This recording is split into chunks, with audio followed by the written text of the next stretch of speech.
Steve had been thinking about retirement for about 6 months. Everyone in the department knew he deserved recognition and a peaceful life.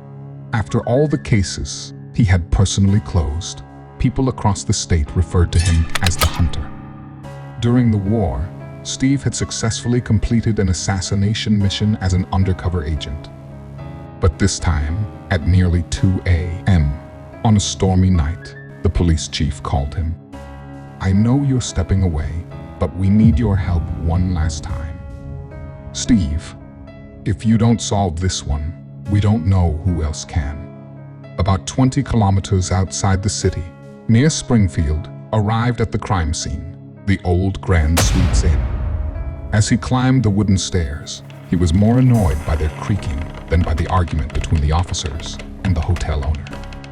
The manager was a bald, burly, and tall man with a rough voice, someone you could hate for life at first encounter. Steve walked down the hallway, scanning every room before entering the crime scene. Once inside, he read the initial report, then slammed it against an officer's chest and asked everyone to leave the room for a moment. The Illinois state officers initially resisted. They weren't about to let an unknown detective from the other side of the world come in and boss them around. But when they realized who Steve was and his reputation for solving complex cases, they quickly stepped out. The last officer to leave patted Steve on the shoulder, his eyes filled with hope. "Only a hunter can catch a hunter." Steve stood between the living area and the kitchen.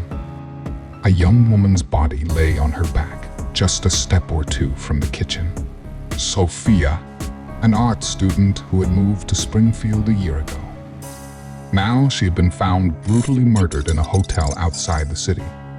Steve reconstructed the scene in his mind.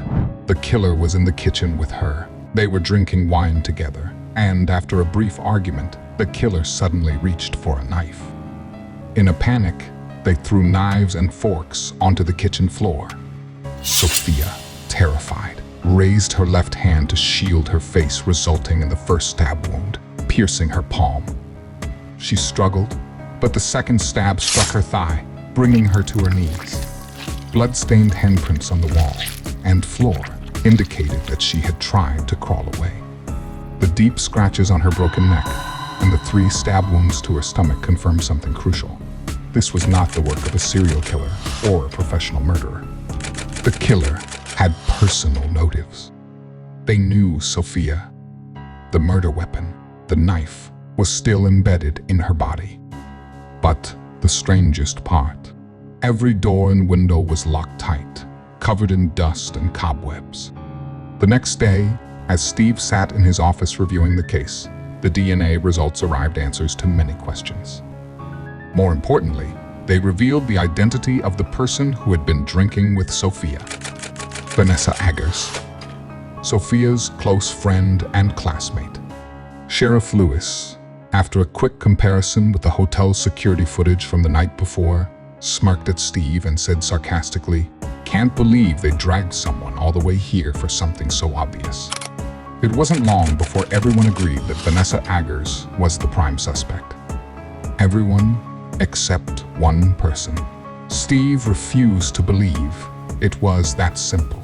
The killer might not have been a professional murderer, but they were smart enough to hide evidence.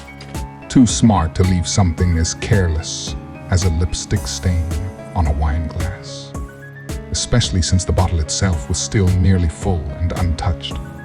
Steve tried to convince the others, but in the end, they mocked him, saying he was too old and stuck in past cases. A week had passed. For the first time in his life, Steve had failed to solve a case. Vanessa Eggers, the prime suspect, remained in custody. But deep down, Steve knew this case was far more complicated than everyone else thought.